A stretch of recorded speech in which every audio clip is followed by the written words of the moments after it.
নজর রাখবো খেলার খবরে। ডুরান্ট সেমিফাইনালে হারের বদলা নিল ইস্টবেঙ্গল।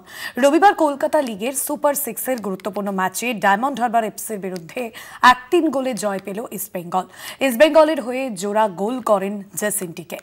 রবিবার কিশোর ভারতী স্টেডিয়ামে ডায়মন্ড হারবার এফসির বিরুদ্ধে এই জয় ঘরোয়া লিগে খেতাব জয়ের দিকে আরও এক ধাপ এগিয়ে গেল ইস্টবেঙ্গল। আগামী 22শে সেপ্টেম্বর ইউনাইটেড এফসির বিরুদ্ধে গ্রুপের শেষ ম্যাচ। ওই ম্যাচে জয় পেলেই কলকাতা লিগ চ্যাম্পিয়ন হয়ে যাবে ইস্টবেঙ্গল। প্রথমার্ধের 26 মিনিটে ডেভিডের গোলে এগিয়ে যায় ইস্টবেঙ্গল। 76 মিনিটে ম্যাচের সমতা ফেরান ডায়মন্ড হারবারের কিমা। সুপার সিক্সের ম্যাচে জয় ডুরান্ট সেমিফাইনালে হারের বদলা নিল ইস্টবেঙ্গল। রবিবার কলকাতা লিগের সুপার সিক্সের গুরুত্বপূর্ণ ম্যাচে ডায়মন্ড হারবার এফসির বিরুদ্ধে 1-3 গোলে জয় পেল ইস্টবেঙ্গল।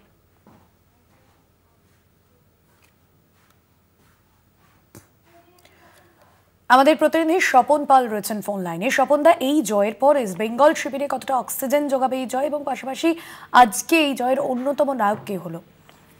দেখো, এই জয়ের অক্সিজেন বলতে একটাই, যে মনে যে ডায়মন্ড হারবার কাছে যে ডুরান্ট সেমিফাইনালে হারের যে জ্বালা ছিল, সেই জ্বালাটা জোরালো ইস্টবেঙ্গল ফুটবলার। কারণ এটা জয়ের পরে ফুটবলারদের উচ্ছ্বাসী, সেটা তাদের বডি ল্যাঙ্গুয়েজই কথা বলছিল, তারা কতটা তৃপ্তি পেয়েছে যে ডায়মন্ড হারবারকে 3-1 গোলে হারিয়ে।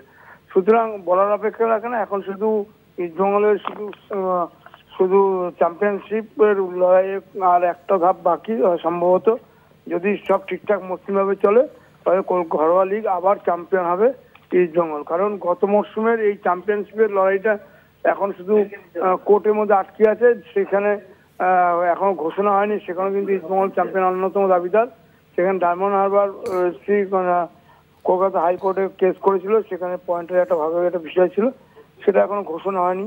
ফলে ইস্টবেঙ্গল ডায়মন্ড হারবার এফসি ম্যাচে যখনই হয় তখন এইসব গুলো একটা ফ্যাক্টর হয়ে ওঠে। আজকে ম্যাচে ফুটবলারদের খেলাতেই তাতে স্পষ্ট। প্রথম থেকে আক্রমণাত্মক ছিল ডায়মন্ড হারবার এফসির বিরুদ্ধে এবং একাধিক গোলের সুযোগ পেয়েছে। হয়তো প্রথমার্ধে 2 থেকে 3 গোলে এগিয়ে যাওয়া উচিত ছিল, কিন্তু হয়নি। যাই হোক, ডেভিডের গোলে প্রথমে এগোয়, তারপরে কোনো রকমে ওরা একটা সমতা ফেরায় একটা জটলার মধ্যে থেকে। তার 3 মিনিটের মধ্যে আবার জেসিন দ্বিতীয় গোলটা করে। এই গোল শুধু আছে, শুধু জয়টা দেখলে হবে না, এই জয়ের সঙ্গে ইস্টবেঙ্গলের সম্মান। কারণ ডায়মন্ড হারবার এসে বারবার যেটা বলেছিল, 4 বছরের দল ইস্টবেঙ্গলকে হারালো ডুরান্ট সেমিফাইনালে। তারা আই লিগ খেলছে, তারা আইএসএল খেলবে, এত বড় অনেক একটা শতাব্দীর প্রাচীন দলকে হারিয়ে ওই টিমটা যেভাবে আত্মপ্রকাশ করছিল, যেভাবে ভাষায় প্রকাশ করছিল মাঠের বাইরে, সেইটা একটা বড় একটা ফ্যাক্টর ছিল। সেই ফ্যাক্টরটা আজকে জ্বালাটা জোরালো ডায়মন্ড হারবার এসে 3 গোলে হারিয়ে। সেই সঙ্গে কলকাতা লিগ খেতাবের দিকে আরো এক ধাপ এগিয়ে গেল ইস্টবেঙ্গল। ধন্যবাদ স্বপনদা। স্বপন পাল ছিলেন প্রতিনিধি ফোন লাইনে।